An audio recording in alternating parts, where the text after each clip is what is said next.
रजनीश काल्डा। गुरु गूंगे गुरु बांवरे, गुरु के रहियो दास। गुरु जो भेजे नरक में, तो स्वर्ग की रखियो आस। बाबा, इन शब्दों ने मुझे बड़ा उलझाया है, क्या करें।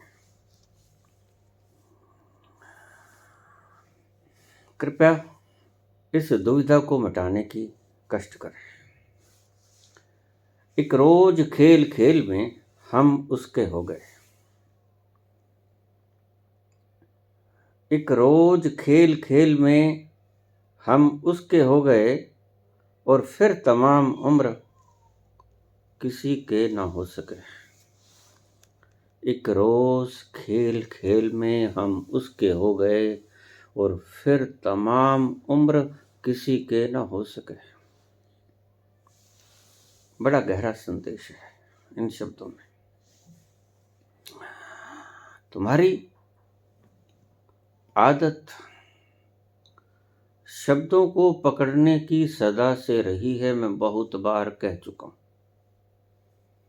और ध्यान रखना, मुझसे पूछने की आवश्यकता नहीं कि अटका कहाँ मैं, पहुंचा क्यों नहीं। खुद से ये सवाल पूछो कि मैं अटका क्यों हुआ।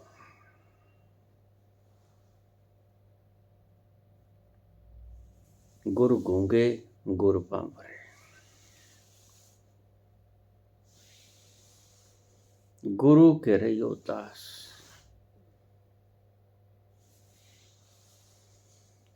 गुरु के प्रति अगर गुरु मान ही लिया है,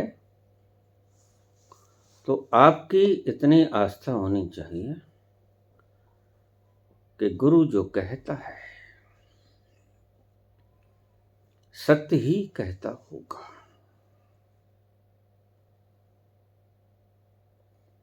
गुरु गूंगा भी क्यों ना हो, कुछ ना बोले, कोई उपदेश भी ना करे,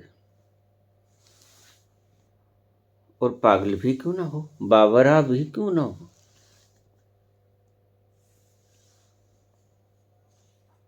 गुरु के रहियो दास। लेकिन अगर तुम गुरु के दास नहीं हो, गुलामी और दासता, इसमें बड़ा फर्क है। गुलामी वो जो बंधन में आ जाए, और दास वो जो समर्पण करते हैं। दास वो जो स्वेच्छा से समर्पित हो जाए, वो दास।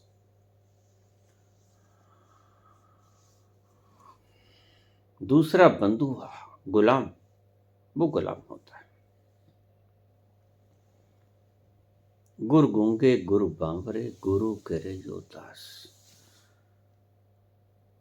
गुरु जब भेजे नरक में, अगर तुम्हें ऐसा लगे कि गुरु के ये शब्द, देखिए ये सारे शब्द बुद्धि से संबंधित है। गुरु बोलता है, ये शब्द जिसने भी लिखे मुखातिब हुआ आपकी बुद्धि से। अब इसको बुद्धि से समझने की चेष्टा कीजिएगा। आप बुद्धियां बहुत लड़ाते हो जगह जगह, अब इन शब्दों को आप बुद्धि से समझिएगा, क्योंकि ये आपकी बुद्धि को मुखातिब होकर कहे गए अल्फाज हैं।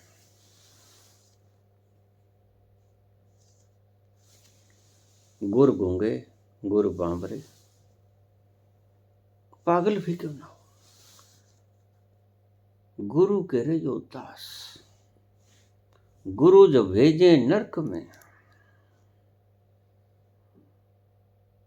बिल्कुल अंत कर दिया शब्दों का, तो स्वर्ग की रखियो आस। बड़े गहरे से गहरे शब्द हैं। और जो व्यक्ति बौद्धिक है, बुद्धि से सुनेगा इन शब्दों को, वह किताब को बंद कर देगा। इससे आगे सुनने को कुछ बाकी नहीं, ये पागलपन की बात।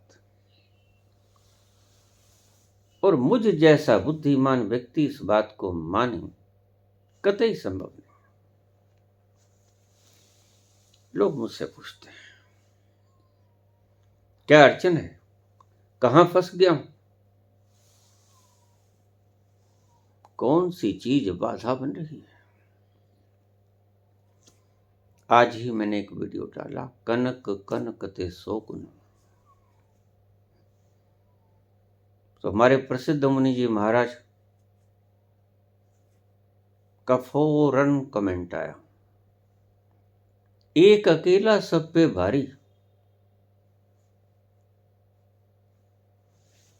ये सब पे भारी रहता है सदा। राजेश्वर शर्मा। और अच्छी पिटाई होती है इसकी, ऐसा बात नहीं कि पिटाई नहीं होती। तो फिर कमेंट आ गया कि इस कनक का मतलब जो हरिचरण ने बोला वो धतूरा है, कनक खाने वाली नहीं। मैं जानता हूं, लेकिन मैंने इसके जो अर्थ किए वो समझ बूझ के किए। लेकिन उन्होंने 1 मिनट नहीं लगाया, उन्होंने सुनते ही कमेंट कर दिया। तो फिर कहां सुना हृदय से। जिन्होंने हृदय से सुना उनका कोई कमेंट नहीं आया, लेकिन जिन्होंने बुद्धि से सुना उनका कमेंट आया। और मैं 1000 बार कह चुका हूं, अगर मेरे शब्दों को बुद्धि की कांट छांट करके अंदर जाने दोगे तो कृपा करके मुझे मत सुनिए। क्यों वक्त बर्बाद कर रहे हो। रोज धुनाई होती है तुम्हारी, रोज पिटाई होती है तुम्हारी, और तुम एक अकेले सब पे भारी सदा पिटते हो, फिर बने रहते हो। ब्लॉक भी कर दिया मैंने, हाइड भी कर दिया मैंने, लेकिन नहीं।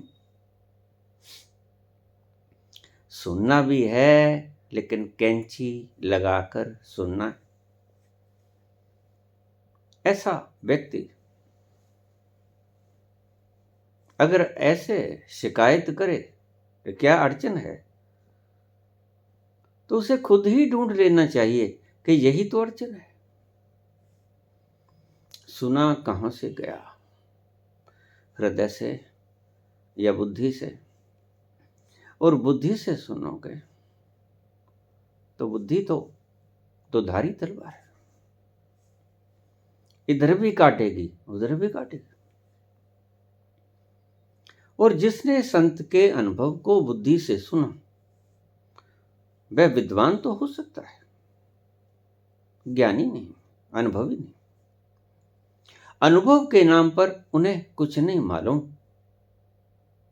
सुनते हैं। और मैं ये समझता हूं कि ऐसे लोग वक्त को जाया करते हैं।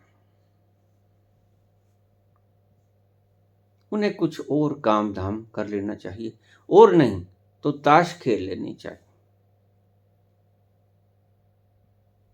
बुढ़ापा बढ़िया कट जाएगा। क्यों शब्दों को भीतर जमा कर रहे हैं। गुर गूंगे गुरु बांवरे। इसका मतलब ये नहीं कि गुरु अगर पत्थर बरसा रहा है, ईंटें मार रहा है, डले मार रहा है तो उसको गुरु बना लो। नहीं नहीं, फिर वही शब्दों से चिपकोगे। शब्दों से नहीं चिपकना है, शब्दों के पीछे के भाव को देखना है। और भाव से भी नहीं चिपकना है, भाव के पीछे के रहस्य को देखना है कि आखिर ये गुरु ने बोला तो इसके पीछे रहस्य क्या है। निश्चित ही बुद्धि की पकड़ में तो नहीं आएगा। बुद्धि तो फौरन रिस्पॉन्स करेगी, रिएक्ट करेगी, और इन्होंने कर दिया। और स्पष्ट मालूम पड़ता है कि जब से दीक्षा ली मुझसे तब से सुई भर तिल मात्र भी ये अध्यात्म की तरफ नहीं गए। और बड़ा अजूबा है, 2-3 वर्ष से मुझे सुन रहे हैं, लेकिन बुद्धि से सुन रहे हैं। और मेरी बात को नोट कर लेना, लाख वर्ष तक तुम मुझे बुद्धि से सुनते रहना, लाख वर्ष तक तुम मुझे बुद्धि से सुनते रहना, तुम कहीं नहीं पहुंचने वाले।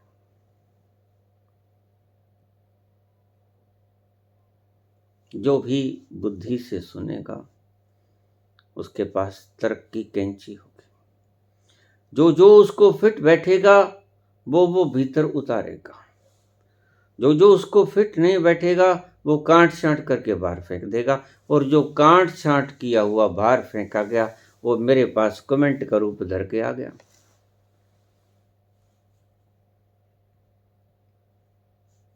गुर गूंगे गुरु बांबरे, शब्दों को मत पकड़ना। गुरु अगर बोलते नहीं तो इसका कुछ कारण होगा। गुरु तुम्हें पागल मालूम पड़ता है, लेकिन कौन जाने वो मस्त हो पागल ना हो। मस्त भी तो करीब करीब पागलों जैसी ही हरकत करते हैं, और आपको पहचानने में गलती हो गई हो, कौन जाने। गुरु जिस तल से बोल रहा है, इसलिए कहावत है, गुरु बनाइए जानकर पानी पिए छान कर।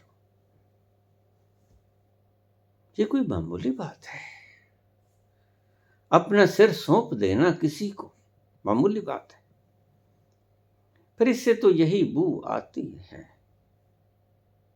कि सिर सौंपा नहीं गया, एक ड्रामेटिकली प्रोसेस था।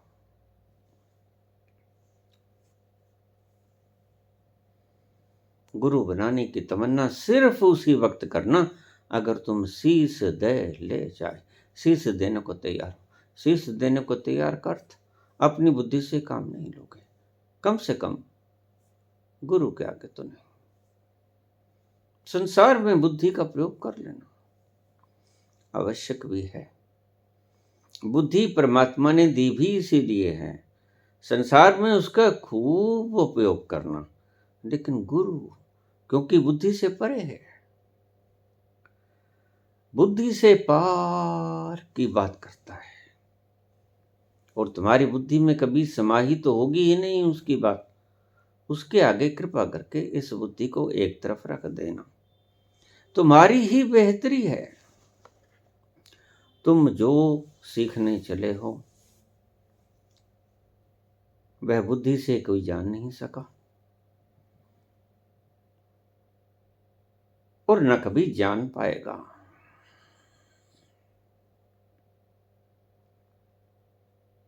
सहस स्याणपा लख होवे ता इक न चले नार। तुम गुरु के सामने, संसार के सामने तो तुम्हारी स्यानप चल जाएगी, और तुम्हें बुद्धि संसार में प्रयुक्त करने के लिए ही दी गई है। मुझे लोग पूछ लेते हैं, बाबा आप कहते हो कि कोई थप्पड़ मारे तो खा लेना, कोई धोखा दे तो खा लेना, ऐसा कैसे चलेगा? मैंने कहा देखिए ये मेरा अपना निजी अनुभव है और मैंने थप्पड़ खाए। आपसे मैं अपनी जिंदगी के तजर्बे भी साझे किया हूं और मैंने कोई रिएक्शन नहीं किया है, लेकिन आपसे रिएक्शन ना करने के लिए कब बोल रहा हूं? मैं अपना अनुभव बता रहा हूं। आनंद चाहते हो तो ऐसी मेंटलिटी होनी आवश्यक है, नॉन रिएक्टिवनेस। तुम्हें मजबूरी वश ऐसा करने का आदेश नहीं देता हूं, ये समझ लेना।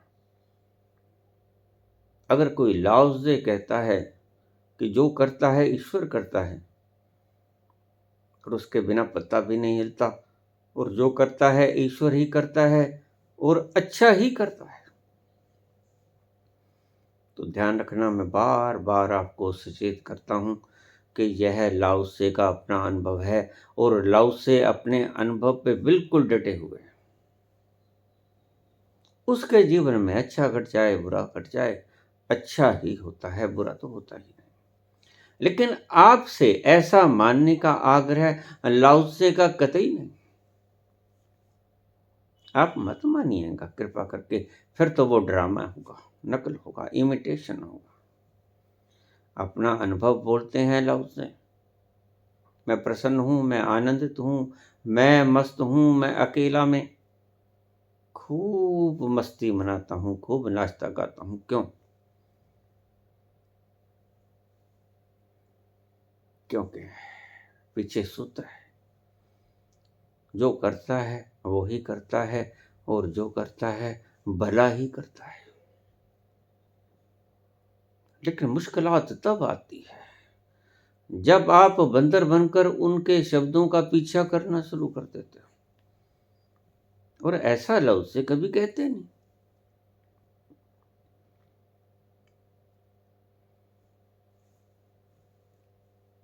समझने के ढंग हैं। जो शब्द अनुभव से बोला गया आप बुद्धि से काट देते हो। कहाँ सुना गया?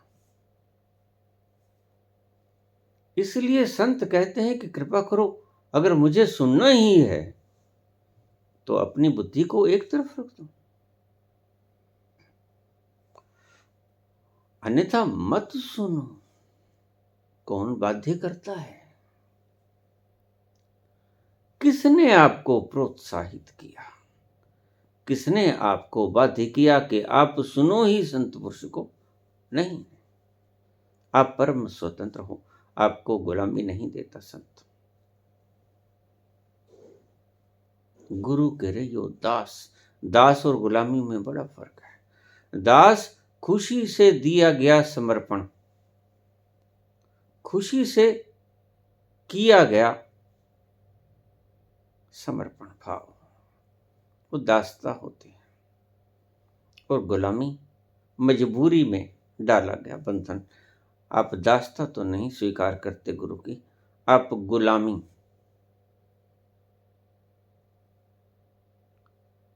गुलामी स्वीकार करते हो, यही मार खा जाते हो। और गुरु आपको कभी नहीं कहता, ना दासता के लिए कहता है, ना गुलामी के लिए कहता है। गुरु तो कहता है कि ये मेरा अनुभव है। गुरु गूंगे, गुरु बांबरे, कैसा भी हो गुरु, गुरु करे यो दास। गुरु जो भेजे नरक में, अगर आपको लगे कि गुरु का ये मार्ग मुझे नरक में ले जाएगा, अगर आपको लगे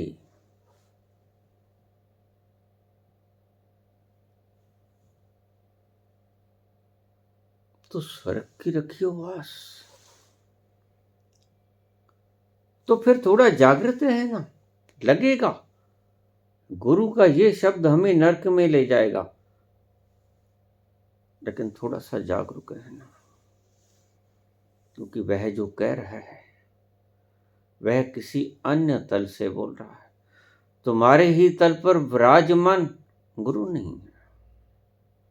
तुम जहां बैठे हो वो तो उस तल को छोड़ देने की बात आपसे कितनी बार कर चुके हैं। आपने वो तल छोड़ा ही नहीं, और फिर मुझसे पूछते हो अड़चन कहाँ है। आप बताओ ना बताओ, अड़चन यही है, आपकी बुद्धि ही अड़चन है। आपकी तार्किक यंत्रवत प्रतिक्रिया करने की ये आदत, लत ही बंधन का कारण है। गुरु कुछ भी बोलते हैं, ठीक ही बोला होगा।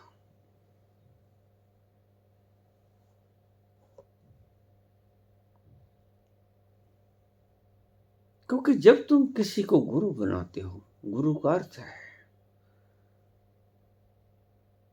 यह मेरे से ज्यादा अनुभवी है, यह पूर्ण अनुभवी है और मुझे उसका अनुभव कराएगा। फिर राहें कंठ केली हूँ और गुरु कहे कि ये जूती निकाल दो, बड़ी मुश्किल होगी। अभी तो राहें कंठ केली आई ही थीं, राजमार्ग पे भी कह देते तो जूती उतार देते, हाथ में ले लेते। और ये गुरु कांच बिखरा पड़ा और कंठ कीला मार्ग और टेढ़ा मेढ़ा ये मार्ग, इस पे गुरु कह रहे हैं कि जूते उतार दो। बिल्कुल ठीक कह रहे हैं। आपकी बुद्धि इस बात के लिए राजी नहीं होगी और बुद्धि को तोड़ना ही गुरु का परम लक्ष्य है। आपका लक्ष्य है बुद्धि से पार होना और गुरु का लक्ष्य है आपकी बुद्धि को छेनी हथौड़ी से कूट देना, पीट देना, काट देना। यही लक्ष्य, एकमात्र लक्ष्य है गुरु का, उसे ही आप काटने नहीं देते।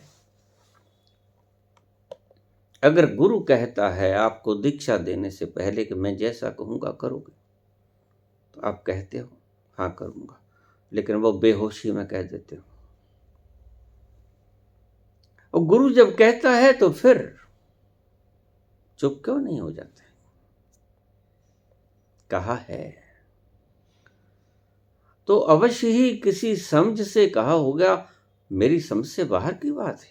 और जिसे वो व्याख्यायित कर रहा है वो तो समझ से बाहर है, सबकी समझ से बाहर है, गुरु की भी समझ से बाहर है। सच पूछो तो गुरु की भी समझ में वो नहीं आया। गुरु ने भी उसका स्वाद चखा, उसमें अटकेलियां ली, उसमें डुबकी लगाई, उसमें मस्ती मनाई, उसमें खिलवाड़ किया, नाचा गाया, हंसा खेला। लेकिन गुरु को ये नहीं पता कि ये है क्या। भला आप जब शराब पीते हो तो उसका केमिकल विश्लेषण करते हो, पूछते हो ये बनाई कैसे गई, इसमें कंटेंट क्या क्या मिलाए गए, देखते हो? नहीं देखते, गटक जाते हो। डॉक्टर के पास जाते हो, अपनी बीमारी बता देते हो, डॉक्टर इंजेक्शन लगाता है, दवा देता है, आप डॉक्टर से पूछते हो डॉक्टर साहब इसमें साल्ट क्या है और कितने मिलीग्राम है। हमारे यहाँ एक ज़्यादा समझदार व्यक्ति हुआ करता था, उसे कोई डॉक्टर अटेंड नहीं करता था। कारण यही था, किसी भी डॉक्टर के पास चला जाता और वह जो दवाई लिखता, इंजेक्शन लगाता, मैं पूछता डॉक्टर साहब इसमें साल्ट क्या है? ये दवाई है,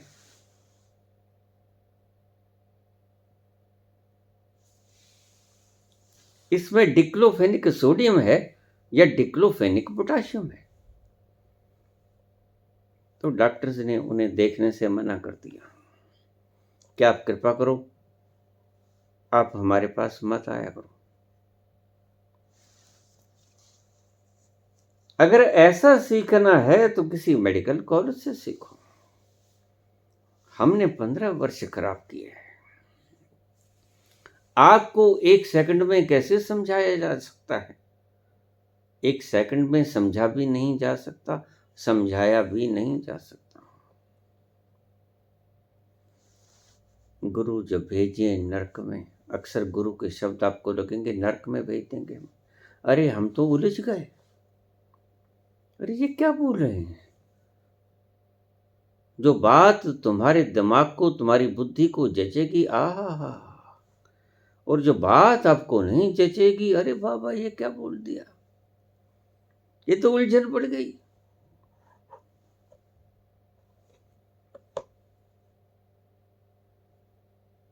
अब रहीम मुश्किल पड़ी, गाढ़े दो काम, सांचे से तो जग नहीं, झूठे मिले ना राम। अब हम क्या करें बाबा? ये शब्द आपने क्या बोल दिया? बड़ी प्रतिक्रियाएं आती, बस प्रतिक्रियाओं का कारण एक ही है, इसको आप लिख लेना किसी सफ़ेद कागज पर।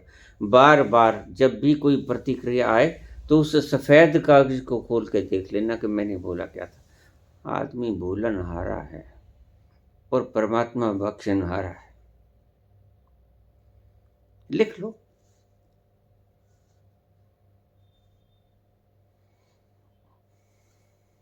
जब भी कोई प्रतिक्रिया हो तो देखना कि जो कमेंट आ रहा है वो आ कहां से रहा है, आपने सुना कहां से, किस तल से। तो आप पाओगे आपने बुद्धि के तल से सोचा। सुन, हृदय के तल से जो व्यक्ति सुन लेता है, हृदय में तो तर्क की शक्ति ही नहीं, काट छांट का कोई मतलब ही नहीं। इसलिए प्रेमी काट छांट नहीं करता, सर्व स्वीकृत है, सब कुछ स्वीकार है, जैसा भी है, जैसा भी है।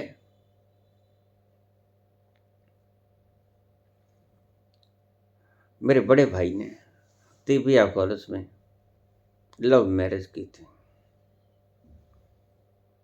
मेरे बड़े भाई की पर्सनैलिटी, मेरे ताए जी के बेटे की पर्सनैलिटी बहुत बढ़िया थी,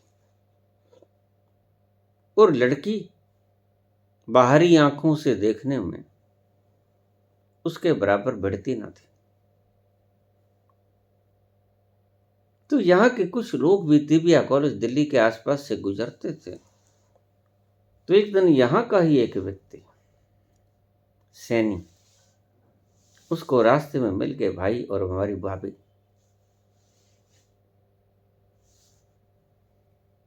तो उसने पूछा कि मित्र, ये कौन तुम्हारे साथ? तो भैया बोले, ये आपकी भाभी है। भाभी? अब कांट छांट शुरू हो गई। तो वो बोले मित्र कि 1 मिनट भैया, थोड़ा सा अलग आओगे साइड में। तो भाई थोड़ा सा अलग चले गए। तो मित्र बोलने लगे, अरे भाई डूबो तो कित डूबो,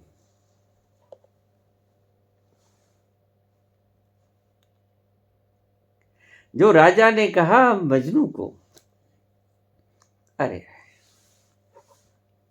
लैला काली कलूटी, न नैन न नक्श न नाक न कान, हाँ? तू पागल हुआ है क्या? होश है तेरे को? मैंने देखा है उसको। अरे तू इतना सुंदर नौजवान सुदृढ़ बांका छोरा, और तू ऐसी लड़की काली कलूटी। मजनू कहता कि राजा,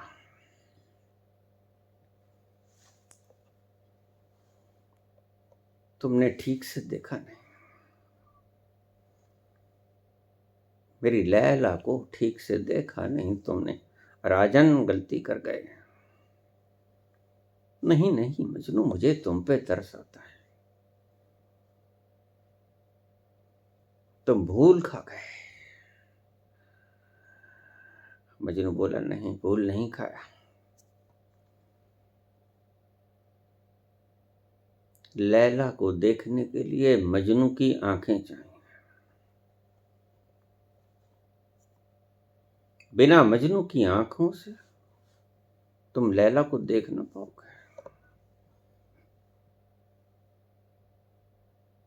तो मित्र बोले, अरे भाई डूबो तो कित डूबो, कहाँ डूबा, डूबना ही था तो मुझे बता देते। एक से एक सुंदर, इतने बांके छोरे, तुम्हारे लिए ऐसी छोरी ला देता कि तुम याद रखते, जिंदगी भर गुण गाते। और उनकी ऐसी पटी, यहाँ से अमेरिका चले गए और उनकी जिंदगी में कभी बदहाली का दिन नहीं आया। कभी मनमुटाव नहीं हुआ। अभी पिछले साल कोरोना में वो दम तोड़ गए, 76 वर्ष की आयु में।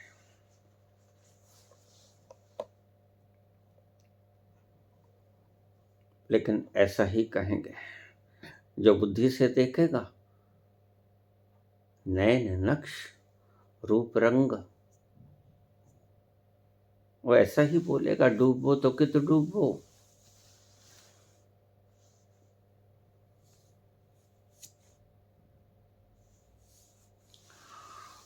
गुरु के शब्दों को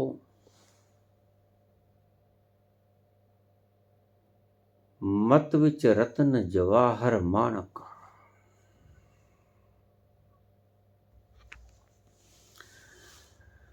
जे गुरु की एक सिख सुनी, एक सीख भी तुमने गुरु की ढंग से सुन ली होती तो आपकी मति रतन जवाहर माणिक से भरी होगी। आपकी मति नहीं तो कूड़ा करकट तुम इकट्ठा करने को ही हो। तुम सभी ने कूड़े करकट इकट्ठे कर लिए। उसका कारण है तुम्हारे मस्तिष्क की ये कैंची। और मैं बहुत बार आपसे निवेदन करता हूं कि कृपा करके इस कैंची को एक तरफ रख दो, खोपड़ी को ही एक तरफ रख दो, सीधे सीधे हृदय से सुनो। ये प्यार की बातें हैं, ये प्यार से पार की बातें हैं, ये मन की बातें नहीं जो आप खोपड़ी से सुनो। ये मन से पार, पार भावना से पार, सबसे पार की बातें हैं। ये तुम्हारी बुद्धि से सुनने नहीं चाहिए, समझ नहीं आएगी। हृदय की आंख से देखिए, वहां कोई कांट छांट नहीं होगी। ये गुरु की एक सिख सुनी। अगर आज तक भी कुछ कमेंट आ रहे हैं तो इसका मतलब ये है जिंदगी बेकार हो गई। मेरा इतना बोलना आपके लिए बेकार हो गया। जिसने ठीक सुना उसके लिए साकार भी हो गया।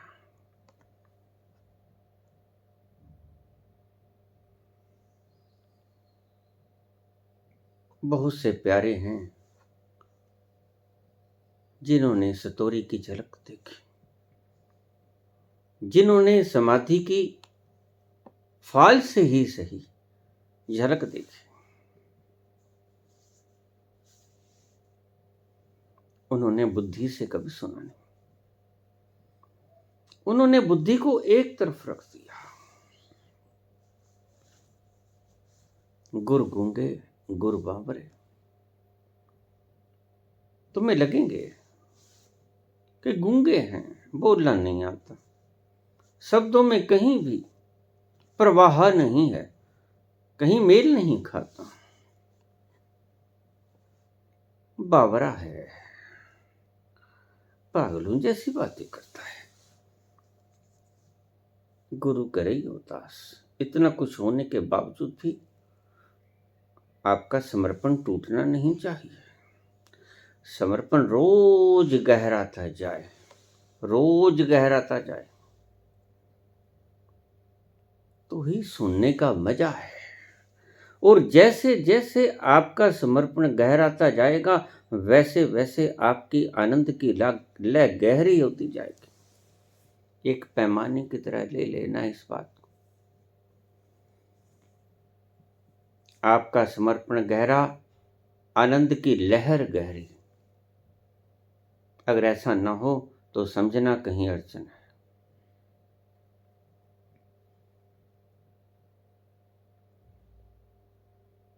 गुरु जो भेजे नरक में, लगेगा।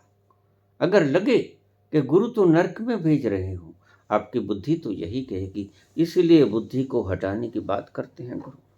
नहीं, अगर आप इतने समझदार हो तो फिर मेरे पास आओ ही मत। बाहर रख के आओ, जहां जूतियां निकाली जाती हैं वहां बुद्धि रखाओ। जूतियां बेशक ले आओ, कोई फर्क नहीं पड़ता। आप गलत करते हो। जहां बुद्धि रखनी है वहां आप जूतियां रख देते हो निकाल के, नंगे पांव चले आते हो। कृपा करो वहां बुद्धि को रख दो, उतार के बुद्धि रख दो वहां, फिर जाते हुए फिर चिपका लिया करो साथ, खोपड़ी में धर लिया करो, फिर संसार के लिए तो उसकी जरूरत पड़ेगी। लेकिन जैसे ही तुम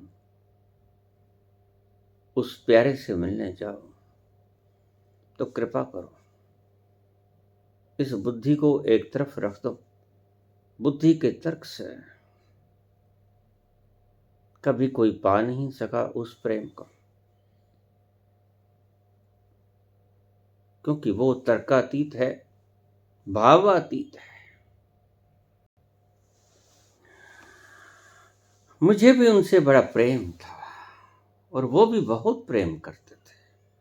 प्रेमवश कभी कभी मिलने आते हैं। एक दिन मेरे पास आए। मैं अपने पैतृक घर में पहले फ्लोर पर रहता था, जिसकी ऊंचाई छत की मात्र 6 फुट थी।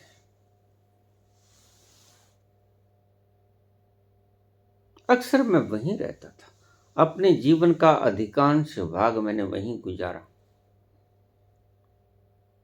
तो वहां ऊपर जाने के लिए पौड़ियां बड़ी मुश्किल से 8, 7, 8, 10, बस इससे ज्यादा नहीं।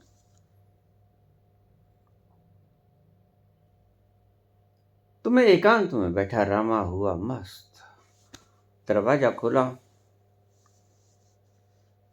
मेरे मित्र आए।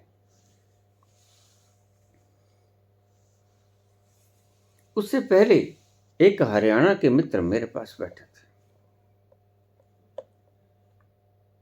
तो धीरे धीरे चाल से वो आए, उनके हाथ में एक डोलू, घी से भरा हुआ, देसी घी से भरा हुआ। वो जब भी आते मेरे पास कुछ न कुछ लेके आते थे, उनकी आदत थी। 2 किलो का डोलू देसी घृत से भरा हुआ। आए तो मैं खड़ा हो गया। उम्र में मेरे से बड़े थे,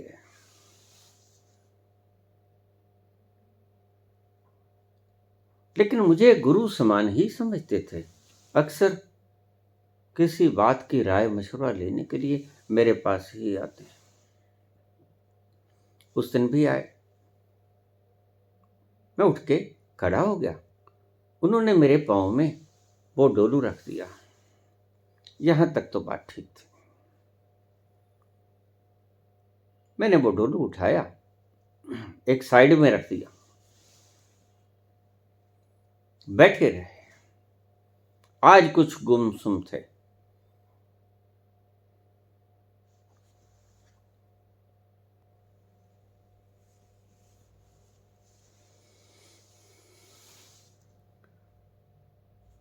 कुछ देर मौन रहने के पश्चात बोले, मुहूर्त निकालना है। मैं पंचांग भी देख लिया करता था, अब भी देख लिया करता हूं। मैंने कहा काहे का? मैंने अपना पंचांग उठा लिया, मुहूर्त निकालना है।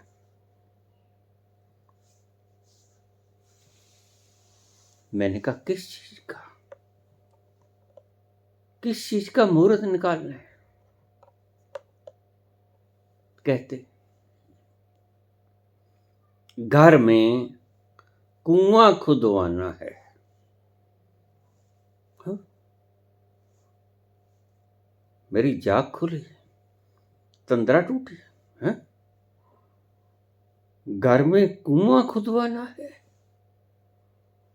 मैंने गौर से उनकी तरफ देखा। अरे सुबह तो अच्छे भले थे, मैं रोज सैर करने जाता था और राम राम बुला के जाते थे। थोड़ा मेरे से जल्दी चले जाते थे तो मैं जाया करता था, वो वापस आया करते थे। करीब करीब रोज का हमारा मिलना, राम राम बुला के जाते और कुछ ना बोलते।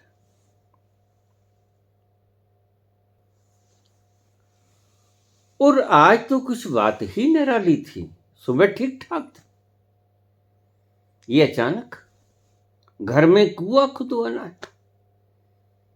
और मेरे पास जो हरियाणा के मित्र बैठे थे, वो थोड़ा सा हंसी रोक ना सका। कहता क्यों, डूब के मरोगे क्या, डूब के मरोगे, कुआं खुदवाना है घर में। मैंने उसे शांत किया, जाने का इशारा किया। उस दिन एक बैग भी लेके आए थे, एयर बैग टंगा हुआ था। उन्होंने धीरे धीरे बैग खोला, जंजीर, और भीतर से एक पूरी ईंट निकाली।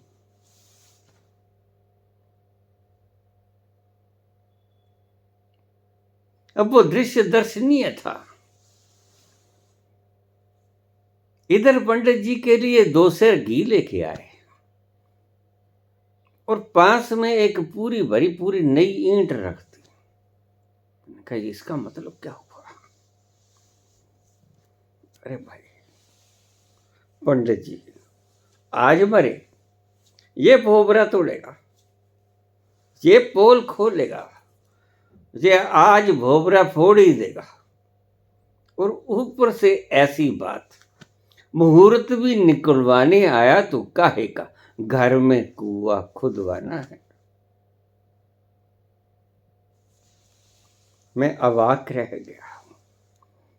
सर्दी का वक्त, मुझे पसीना आना लगा, थूक गिटक ना पाया। बड़ा हाल बेहाल हो गया। कभी उसकी तरफ देखता हूं, कभी उस ईंट की तरफ देखता हूं।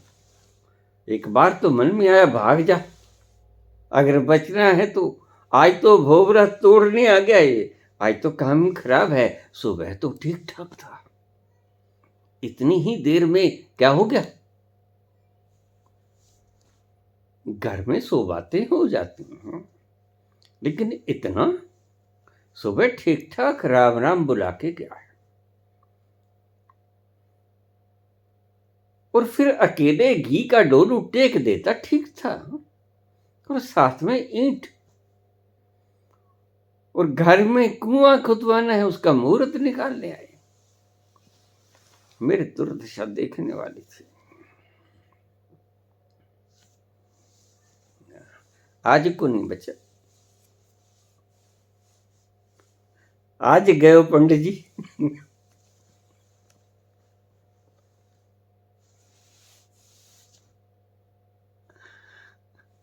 बा मुश्किल। मैंने उनसे कहा कुआं खुदवाना है घर में। हाँ, हरे राम, ऐसा तो मुहूर्त मेरे पास निकलवाने के लिए कभी कोई आया ही नहीं। अरे कोई दुकान नई खोलनी है, कोई नया गृह प्रवेश करना है, कोई यात्रा पे जाना है, कोई व्यवसाय नया खोलना है, कोई बच्चे की शादी करनी है,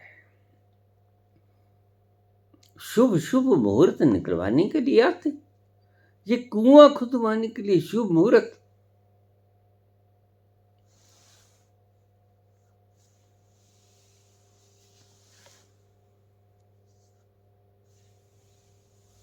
मुश्किल। किसी तरह से मैंने उनको उठा के, पाँव में बैठे थे, बिल्कुल नीचे पाँव में, और ईंट बस ही रखे थे।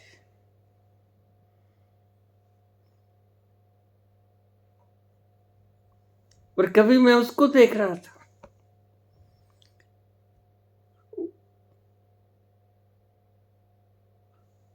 और ईंट की तरफ तो बरबस ध्यान अपने आप ही खींच जाता था। कौन खींचे, स्वाभाविक रूप से ध्यान खींच जाता। नई ईंट, बारी, जैसे पक्के अभी ताजा पकी हुई ईंट कहीं से उठा के लाया।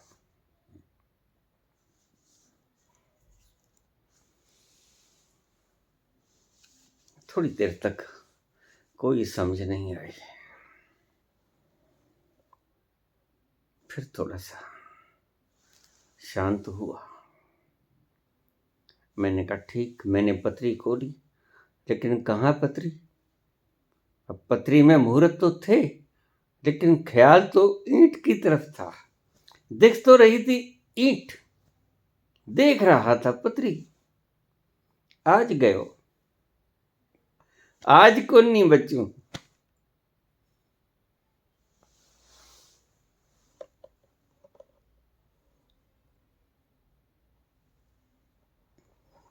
थोड़ी देर इंतजार कराया, शायद कुछ फर्क पड़ जाए, लेकिन फर्क तो पड़ चुका था।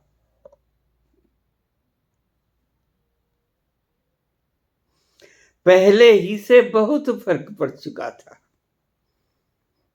और अगर ज्यादा फर्क पड़ जाता तो फिर मुश्किल हो जाती।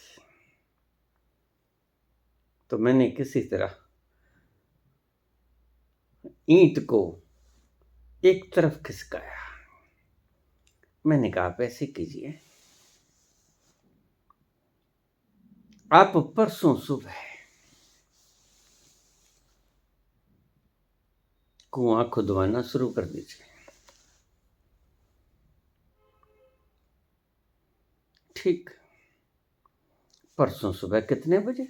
मैंने कहा बस सुबह सुबह 7, 8, 9, जब भी आपको वक्त मिले। ठीक है, तो लिख के दे दो। मैंने लिख दिया, इस तारीख को कुआं खुदवा लेना घर में।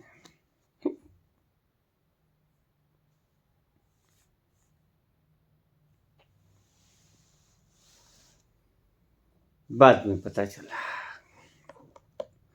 उस दिन शाम को पता चला कि वो अमृतसर के पागल खाने में दाखिल करवा दिए गए।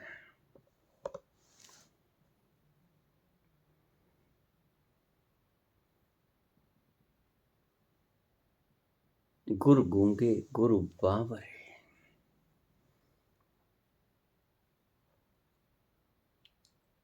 गुरु के रहियो दास, गुरु जो भेजे नरक में, तो स्वर्ग की रखियो आस, धीरज मत खो देना। कोई ऐसा भी हो सकता है, कोई मुहूर्त निकालने आए गुरु से, और साथ में ईंट और साथ में घी। अब रहीम मुश्किल पड़ी, गाढ़े दो काम, क्या करोगे? दोनों मुश्किल, ना कुआं खुदवा सकोगे, ना कुआं रोक सकोगे। जिंदगी में कभी कभी ऐसी पड़ाव भी आ जाते हैं, मुश्किलात।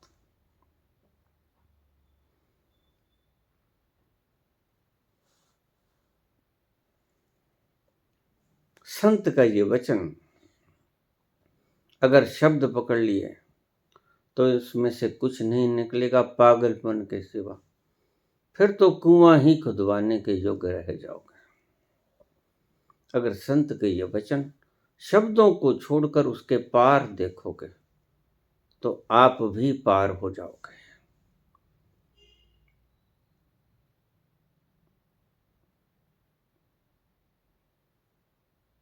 गुर गूंगे गुरु बाबरे, गुर गूंगा भी क्यों ना हो, कुछ न बोले।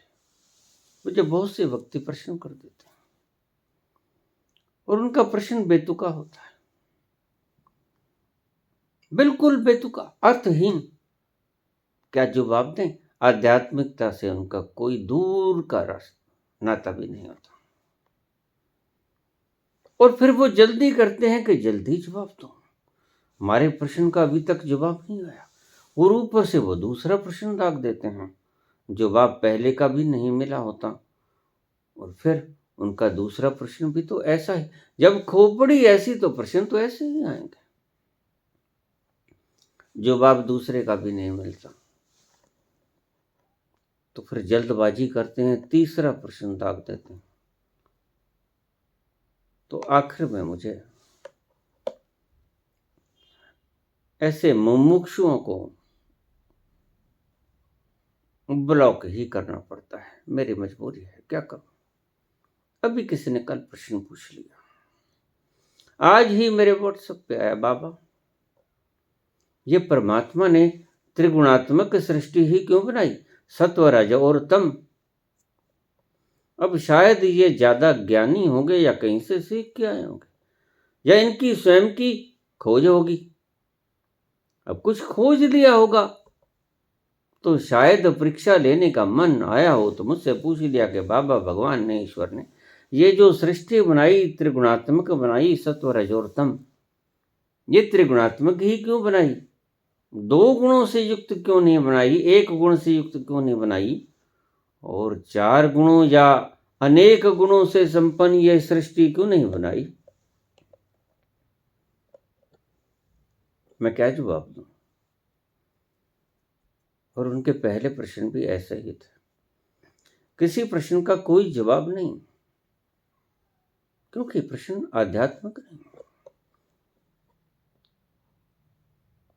ऐसे प्रश्नों के जवाब में तो मैं यही कहता हूं, जा करता सृष्टि को साजै, आपे जाने सोई। जिसने बनाई ये सृजना उससे पूछ लो भाई, मुझे नहीं पता। मुझे बनाते वक्त भी उन्होंने नहीं पूछा कि क्या बनाऊं, और बनाने के बाद भी मुझे कोई ऐतराज नहीं। त्रिगुणात्मक बनाई तो कोई बात नहीं, दो गुण डाल देते तो कोई बात नहीं, और निर्गुण भी बना देते तो मुझे क्या आपत्ति थी। उसने अपना खेल खेलने के लिए जो कुछ बनाया शुभ है, वे मेरा कब ख्याल करेगा। मैं कौन होता हूं उसे सुझाव देने वाला, जैसी बना दी बना दी। और देखिए, अगर तुम कोई सुझाव दे सकते हो तो सीधा उसको सुझाव दे दो कि ऐसा करो। लेकिन क्या करें, इन्होंने अपना पांडित्य झाड़ना होता है, कोई कहीं से खोज कर ली होगी या किसी ऋषि मुनि ने बता दिया होगा। ऋषि मुनि, आपके ऋषि मुनि सदा ऐसी ही खोजें किया करते हैं।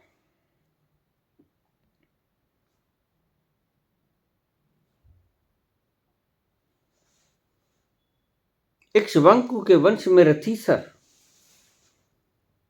अंगिरा ऋषि के पास गए, अपनी घरवाली को साथ लेके, संतान नहीं होती थी कि ऐसा करो, नियोग करो, इसको बच्चे पैदा करो। वो ऋषियों का यही काम होता था, मैंने पहले भी बताया। ये सरकारी सांड होते थे, बच्चे पैदा हो गए, जब मुश्किल पड़े। जब अंगिरा ऋषि अड़ गए, कहने लगे ये बच्चे मेरे स्पम्स हैं और इनका नाम, इनका गोत्र मेरे गोत्र के ऊपर होगा, अंगिरा। लेकिन रथीसर बोले कि तुम्हारे कैसे, भार्या मेरी। वो कहते भार्या तुम्हारी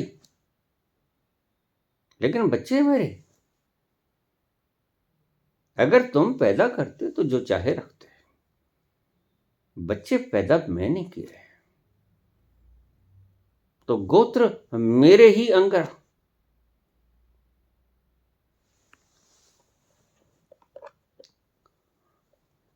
तो सहमति बनी इस बात पे, झगड़ा टला कि चलो इनका नाम अंगिरा के ऊपर भी हो जाए और रथीसर का सह ले लिया जाए। तो उनका गोत्र पड़ा अंगिरास। अंगिरा पूरा आ गया, रास, अंगिरास, रथीसर से। ऐसे ऐसे झगड़े हुआ करते थे पहले। आपके ऋषियों का क्या है, अड़ जाए क्या, बच्चे मेरे, गोत्र भी मेरा। तो इन पागलों का क्या भरोसा है।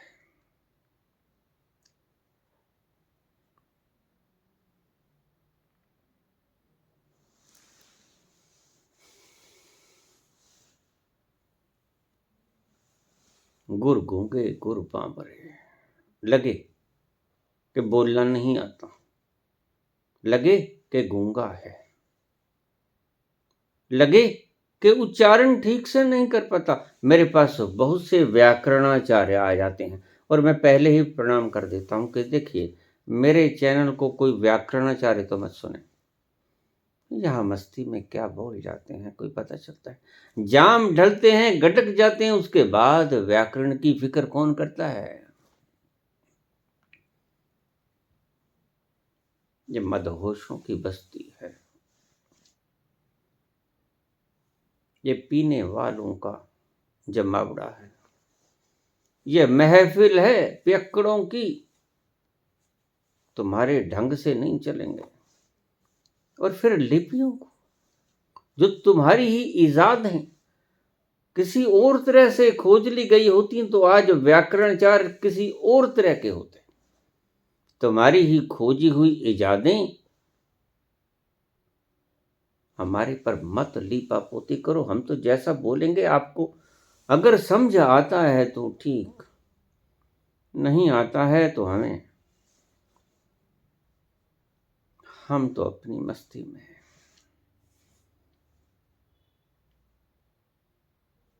व्याकरणाचार्य लोगों को मैं अक्सर ही प्रणाम कर देता हूं दूर से कि कृपा करिए, जब मैं शब्द बोलता हूं तो मेरे शब्दों में शराबी की वो मिलेगी आपको, पांव लड़खड़ाए से मिलेंगे। बोलूंगा कुछ और, चलूंगा किधर, पांव पड़ेंगे किधर, ये ध्यान रखिएगा। मेरे शब्दों का कोई बहुत ज्यादा सीधी सीधी बात से विश्लेषण करने मत लग जाना, यह पियक्कड़ों की भाषा है भाई। पियक्कड़ों की भाषा को अगर पियक्कड़ थोड़ा सा पियक्कड़ बनकर ही सुनोगे तो बात बनेगी, और अगर बुद्धि को बीच में अड़ा लोगे तो मुश्किल खड़ी हो जाएगी। इसलिए कृपा करो,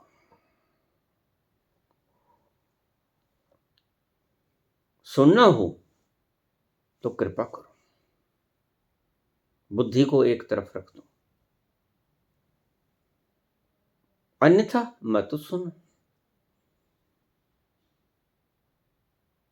फायदा भी क्या है ऐसा सुनने का, कोई फायदा नहीं, भटकते फिरोगे। और फिर मुझसे पूछते हो बाबा अर्जुन, अरे खुद से पूछो भाई अर्जुन, मुझसे क्या पूछते हो क्या अर्जुन। और तुम्हें अभी मालूम भी नहीं पड़ा, आज की बात फिर मैं कितनी बार पहले दोहरा चुका हूं, और आज की बात तुम फिर कल भूल जाओगे, देख लेना। फिर कोई बात आएगी और आपका कमेंट फिर कमेंट बॉक्स में पड़ा होगा, मैं जानता हूं। किस कदर उड़ान है इनकी, मेरे ही हाथ के छोड़े हुए परिंदे। आप सुधरने वाले नहीं हो, जगत सुधर जाएगा। इसलिए कृपा करो, आराम कर लो, काहे थकते हो।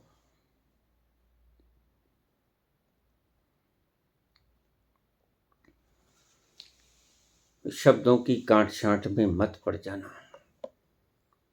और तुम्हारी बुद्धि सदा से इस बात की लत लगी है, तुम्हारी बुद्धि को कांट छांट के प्रवीण है तुम्हारी बुद्धि। और मेरे शब्द तो पियक्कड़ों की भाषा से आते हैं, और मेरा कोई शब्द सीधा सा बात नहीं मिलेगा आपको। कहीं कोई अक्षर गुम हो जाएगा, कहीं कोई अक्षर दोहराया जाएगा, कोई ज्यादा फिक्र मत करना, बुद्धि को छोड़ के सुनना। फिर शब्द नहीं सुनाई पड़ेंगे, फिर भीतर का प्रेम सुनाई पड़ेगा, और भीतर का प्रेम किसी भाषा का मोहताज नहीं होता। भीतर के प्रेम में किसी भाषा को पंक्चुएट नहीं करना होता, किसी भाषा को ठीक नहीं करना होता, ग्रामेटिकली ठीक नहीं करना होता, वो तो बिना ग्रामर के चलता है, उसमें तो ठीक है। बुद्धि को कृपा करो। इसका यही मतलब है। गुरु गूंगे गुरु बांवरे, गुरु करे यो दास। तुम अपनी समर्पण भावना कभी ना छोड़ना। गुरु कुछ भी लगे, बहुत बार मन करेगा यहां गलत बोल दिया, मैं ठीक समझा दूं, मैं कोरेक्शन करवा दूं। तुम्हें पता नहीं बोलने वाले ने जब ये शब्द बोला वो कितनी मस्ती और कितने सुरूर से महक रहा था। कौन फिक्र करता है, कौन जीता है तेरी जुल्फ के सर होने तक, और भी कम है। कौन जीता है तेरी जुल्फ के सर होने तक, राहतें और भी हैं।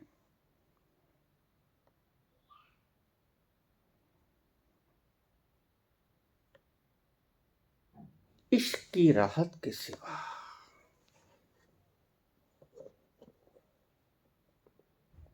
और भी गम हैं जमाने में, मोहब्बत के सिवा राहतें और भी हैं वसल की राहत के सिवा। तो खाई पी में ऐसे ही शब्द लड़खड़ाते हुए पाओगे आप। जब ज्यादा थोड़ी सी खुमारी चढ़ती है तो हमारे शब्दों में ग्रामर ढूंढने की चेष्टा मत कर लेना। एक पांव उधर जाएगा, एक पांव इधर जाएगा।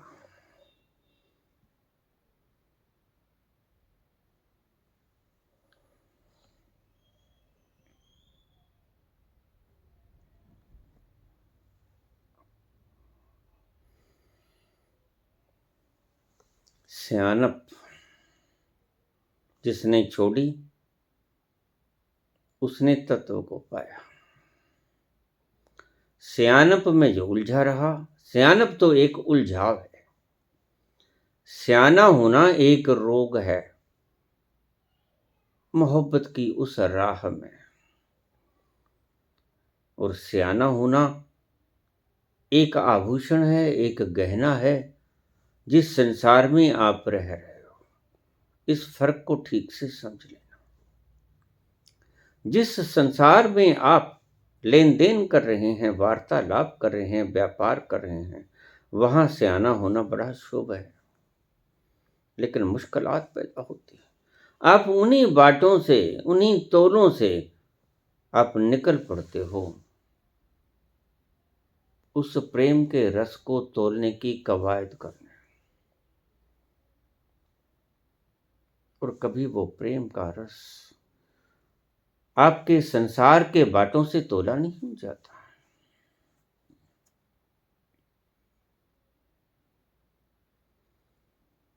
संसार के रस का कोई पैमाना ही नहीं है, बियॉन्ड मेजरमेंट। इसलिए सभी पैमाने छोड़ देना, सभी व्याकरण ग्रामर छोड़ देना। कोई पंक्चुएशन की जरूरत नहीं इसमें। बस सीधा सीधा गटक जाओ। अगर तुम्हें कुछ गटकने वाला दिखता है इनमें, अगर नहीं दिखता है तो मैं जानता हूं। सूखा कंठ लेकर आए और सूखा कंठ लेकर ही यहां से विदा हो जाओगे। कोई कितना भी, कितने बड़े बड़े अवतार, तीर्थंकर, पैगंबर, पीर, भगवान इस धरा के ऊपर आए, बुद्ध जैसे लोग करुणावान, कृष्ण जैसे लोग प्रेम की बांसुरी बजाते हुए, राम जैसे लोग इतने प्यारे, जो आपकी मूढ़ताओं से खुद को दंडित कर लेते हैं। हद हो गई। इतने इतने प्यारे लोग आए, वो भी आपको बदल ना पाए। तो क्या अपेक्षा रखते हो कि आपको कोई बदल पाएगा? नहीं बदल पाएगा। आपको अगर बदल सकोगे तो आप खुद ही बदल सकोगे। आपके अतिरिक्त आपको कोई नहीं बदल सकेगा। इसलिए समर्पण शब्द का इजाद हुआ। समर्पण यानी दास। आप दास हो जाओ हनुमान की तरह। भगवान राम के दास थे हनुमान।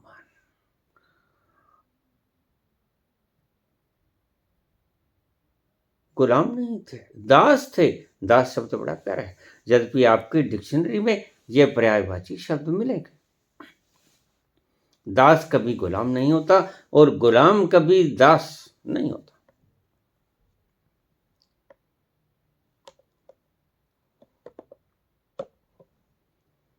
सियानप को छोड़ देना, इसलिए बाबा ने पहली बात ये कही है।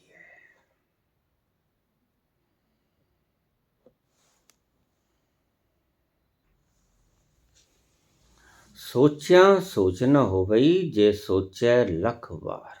सोचते रहो लाख बार, कुछ नहीं मिलेगा। सोचे सोच न हो गई जे सोचे लख बार। चुप्पे चुप न हो गई जे लाए रहा लिबतार। मुख को बंद कर लोगे, चुप हो जाओगे, साइलेंट हो जाओगे, मौन हो जाओगे, लेकिन मन तो बोलता रहेगा। और अगर मन ही का तो सारा पचड़ा है, जुबान से तो बोलते रहो कोई बात नहीं, लेकिन बात तो ये है कि यह मन बोलता रहता है हर वक्त। सोचे सोच न हो गई जे सोचे लख बार। चुप्पे चुप न हो गई जे लाए रहा लिबतार। भुख्या भुख न उतरी जे बन्ना पूरिया पार। सहस सियाणपा लख होवे तो एक न चले नाल। उसके आगे तुम्हारी सियाणप नहीं चलेगी। और संत जहां से बोलता है उसके समीप से बोलता है। और कई बार तो संत बोलता ही नहीं, वो ही बोलता है। संत के उपकरणों का उपयोग करके वही बोलता है और उसकी मस्ती निराली है। वो आपकी भाषाओं में बंधने वाला नहीं है। उससे कभी ग्रामर की अपेक्षा मत करना। वो तो मस्ती का सागर है। वो तो न जाने किस भाषा में बोलेगा। आपकी भाषा का वो मोहताज नहीं, आपकी भाषा का वो पाबंद नहीं। सभी भाषाएं आपकी ही क्रिएशन है, उसकी नहीं। ये आपने बनाई। आप ही इसमें पंक्चुएशन करते हो, आप ही इसमें ग्रामर डालते हो। वो इनका मोहताज नहीं।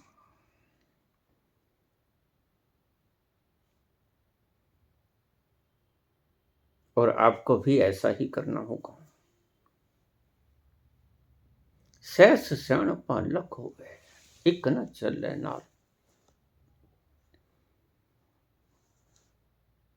दास बनना होगा। फिर चाहे पागल हो, लगे, होगा तो नहीं पता ही है। गुरु गूंगे गुरु बावरे, गुरु करे दास। गुरु जो भेजे नरक में तो स्वर्ग की रखियो आस। ठीक ही जगह भेजा होगा, हमारी बुद्धि कहीं उलट पुलट हो गई होगी। गुरु का इशारा गलत नहीं होगा। इतनी आस रखना, इतना विश्वास रखना, इतनी श्रद्धा प्रबल होनी चाहिए।